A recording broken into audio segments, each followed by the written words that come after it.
ese yo harya ngo ntiwaza ngo bakubwiye ngo ese kudasubiza ibyo uriya mukobwa avuga ngo ntiwavugana n'indaya watwaye ku murenge, indaya wariyibye, indaya wise umugore, indaya ugataka hariya ukavuga ibyo byose byiza, ibaye indaya mu munsi umwe kuko yakwimye amafaranga ngo ukore business, kuko yakwimye amafaranga ngo ukodeshe wimuka ahantu utuye. Mu murenge twakoze ni fake, niba ari fake ni mwebwe iwanyu fake mwanjyanye ku murenge mukankoresha ibyo mutazi mukanzinyisha. Mbega ubwoko sha urye gake kubera ko uransubiza ibyanjye byose usigara uko nagusize. Jamana kubera kurabona Imana y'Imana.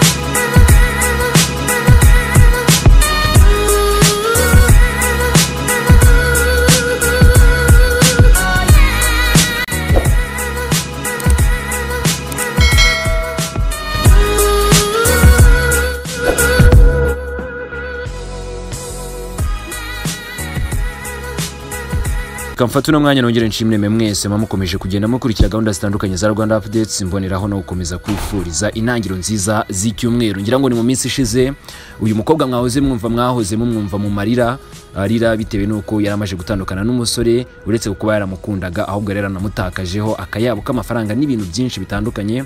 Kuri ubu ngubu rero akaba yagarutse aje kwandagaza uno musore, ndetse akabaje nyuma yaho uno musore umukobwa yateye inda nawe yamaje kumuhereza ubutumwa anavuga ko yamuteye inda bakirangiza amashuri, uno musore ngakaza kwihakana umwana. Ndetse n'amakuru turaza kubagezaho avuga ku bijyanye n'itandukanwa ry'aba bombi, icyaba cyaratumye uno musore yanga uno mukobwa. Ibyo byose nibyo tugiye kuba tugenda tugarukaho muri ino nkuru yacu.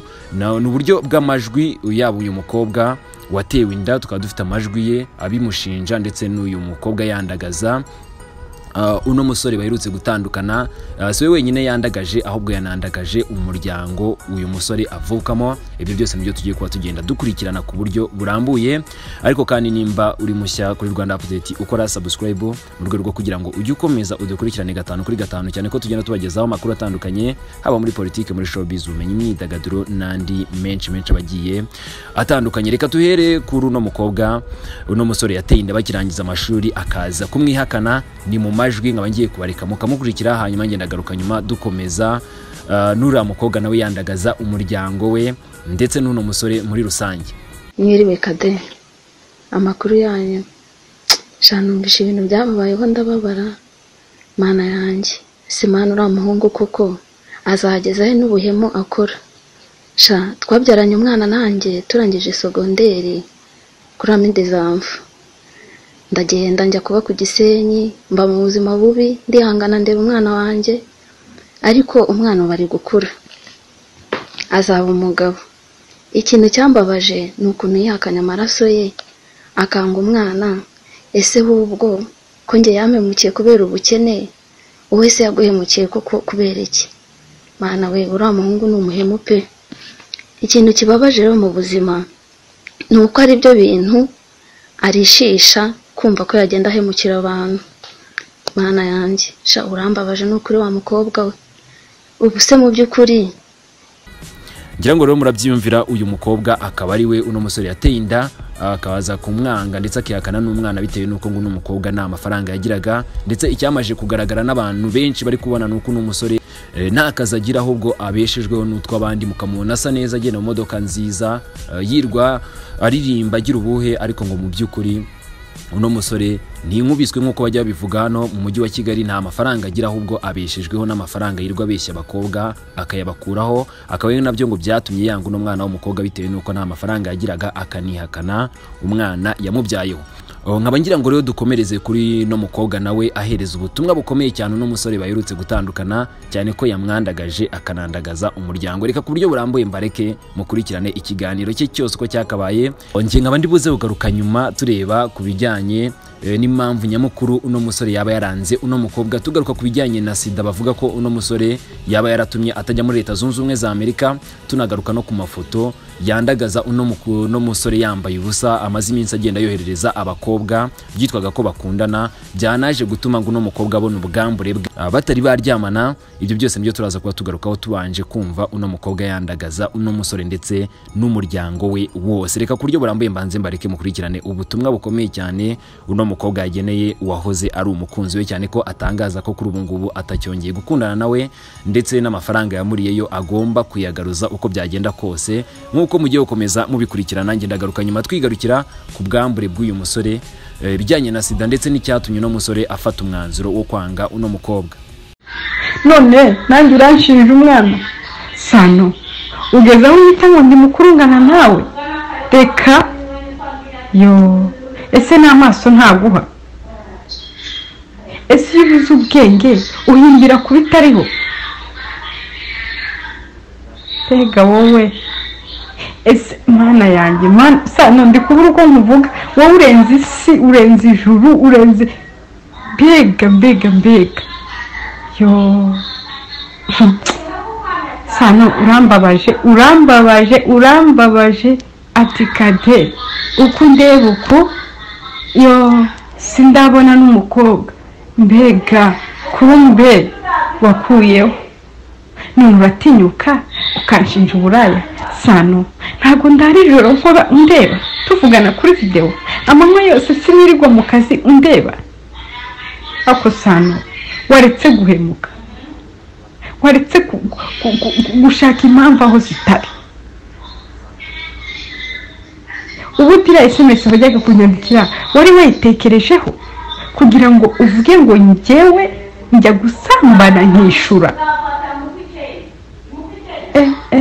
Kubera ko ndi umukobwa mubi utabona umukobwa umusambanya ndamutse nsambana kugira ngo nanjye nsambane, kuko noneho njyewe nsambana kubona ko nishuye. Mbega wowe, umva muhungu, abagushutse bagushoboye. Cyokora wamenya abantu bari abakugiye inama akakubwira ko utaberanye na Cadette, nibo baje kumbwira ibibi byawe byose, nibo baje kumbwira ahubwo ubwo busambanyi, nibo bampaga ibimenyetso by'ibyo ukora. Uritwaje ngo narakuvuze ngo wari ikibanza, si wakiriye se? Nahe kureka kubivuga, warakiriye ni icyanjye, n'ibindi byose wariye ni ibyanjye.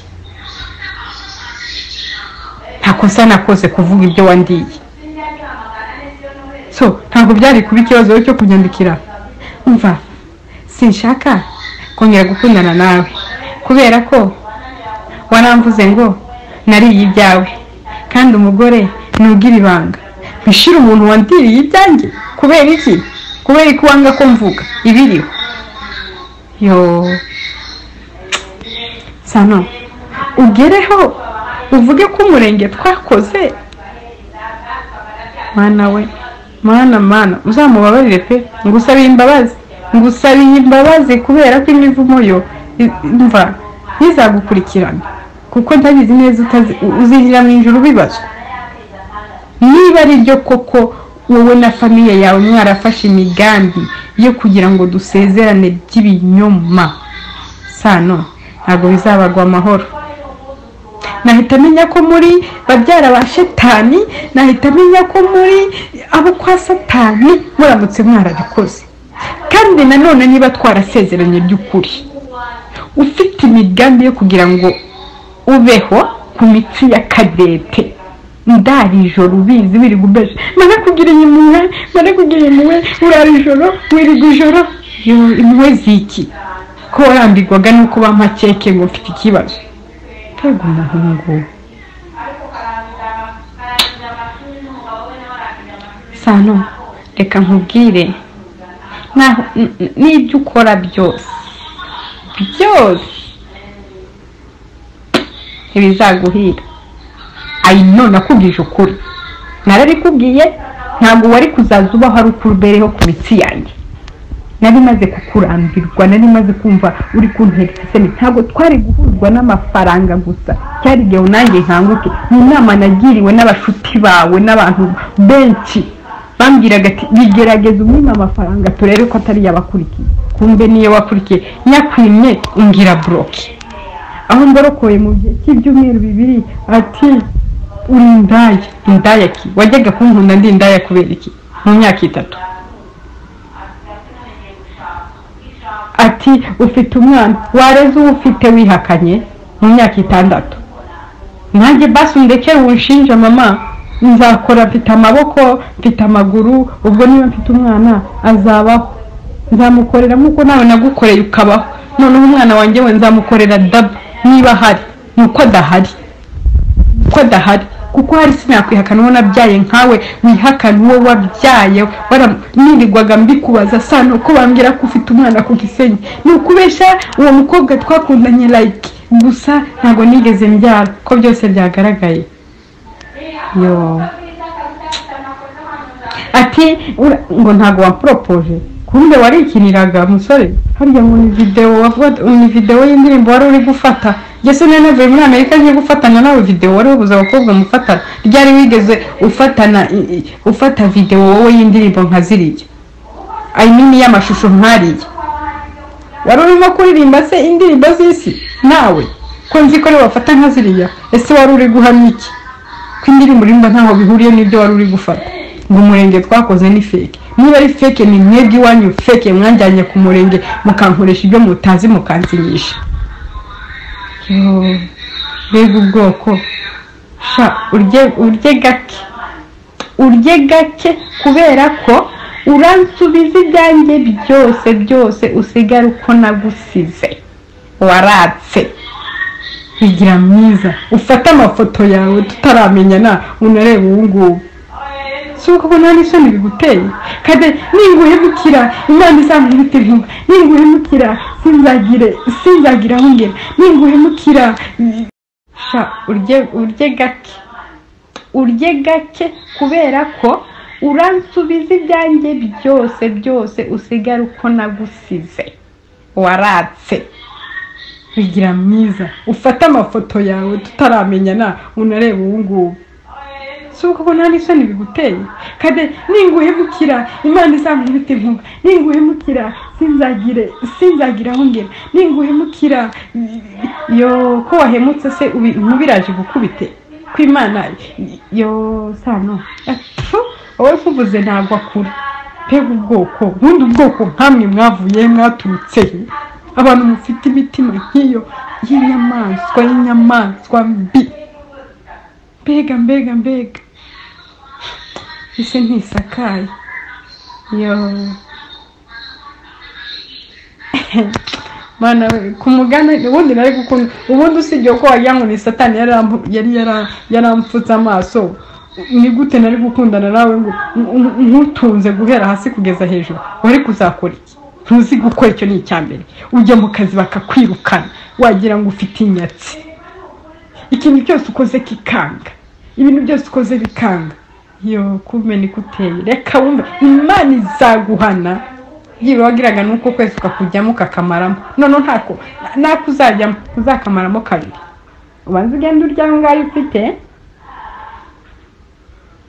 niwayahaga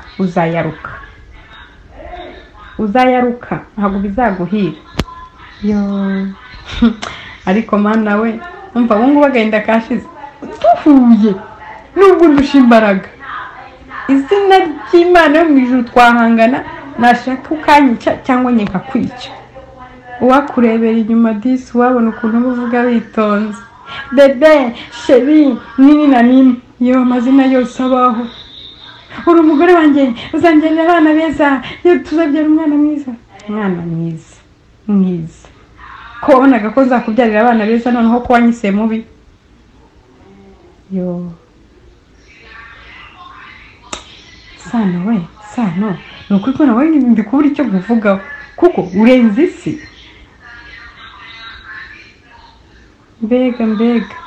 mbega ese yo harya ngo ntiwaza ngo bakubwiye ngo ese kudasubiza ibyo uriya mukobwa avuga ngo ntiwavugana n'indaya. Indaya watwaye ku murenge, indaya wariyibye, indaya wise umugore, indaya ugataka hariya ukavuga ibyo byose byiza, ibaye indaya mu munsi umwe kuko yakwimye amafaranga ngo ukore business, kuko yakwimye amafaranga ngo ukodeshe wimuka ahantu utuye. Sano ugeza aho utanga amafoto wambaye ubusa, nanjye witwa umugore wawe ntakuzi. Twari twaravuze ngo tuzabonana ari uko pasiteri yabihaye umugisha. Sano uri mubi. Sano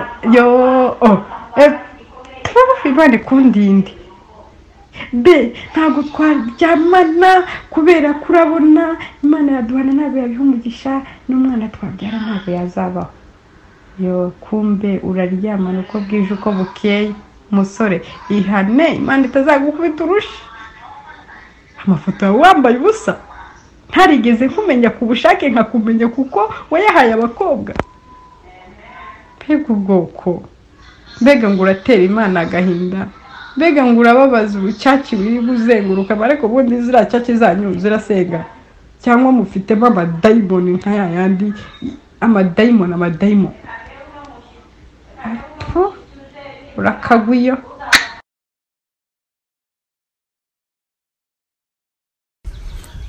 Yes, ngayo nguko rero ibyabo bombi bikaba bikomeje kugenda bifata indi ntera buri munsi ku munsi. Uno mukobwa akaba yiyemeje gukomeza agenda ahereza ubutumwa bukomeye cyane uno musore wamuriye amafaranga ndetse akamwangiriza n'umutima. Reka twigarukire ku mpamvu nyamukuru yatumye uno musore yanga uno mukobwa, uko ibintu bimeze ndetse nuko amakuru yakomeje kugenda tugeraho. Bakaba ngo bari baragiranye amasezerano ko uno musore agomba kujya gutuzwa muri Leta Zunze Ubumwe za Amerika, ariko abifashijwemo n'uyu mukobwa cyane ko bazaba bararushinze, hanyuma akamujyana muri Leta Zunze Ubumwe za Amerika nk'umugore we.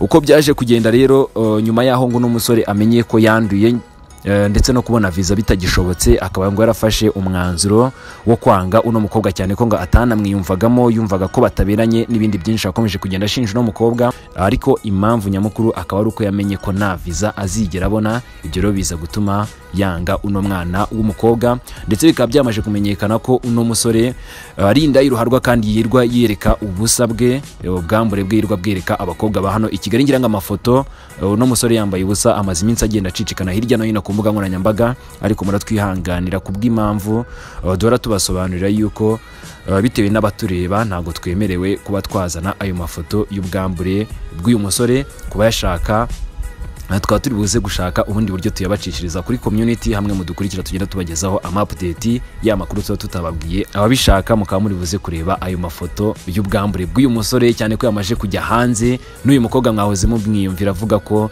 yatunguwe no kubona ubwambure bw'umusore bakundanye, atabubonye ari uko bagiye kuryamana cyangwa se ikindi, ahubwo akawubona bucicikana hirya no hino, bukabonwa n'igihugu cyose n'abanyarwanda muri rusange bose, ndetse n'isi yose ikabona ubwambure bw'uyu muntu w'Imana wirwa abwiriza abantu anaririmba mu rusengero rw'Imana imbere y'imbaga nyamwinshi. Mukomeze mugire byiza n'u Rwanda Update nk'ibisanzwe, muduhereza ibitekerezo byanyu hasi, agenda muduhereza ibitekerezo byanyu bitandukanye, mukanda subscribe, mukanda like, hanyuma ngiragaruka mukanya n'andi makuru menshi abagiye atandukanye abagenda acicikana hirya no hino mu binyamakuru ndetse no ku mbuga nkoranyambaga.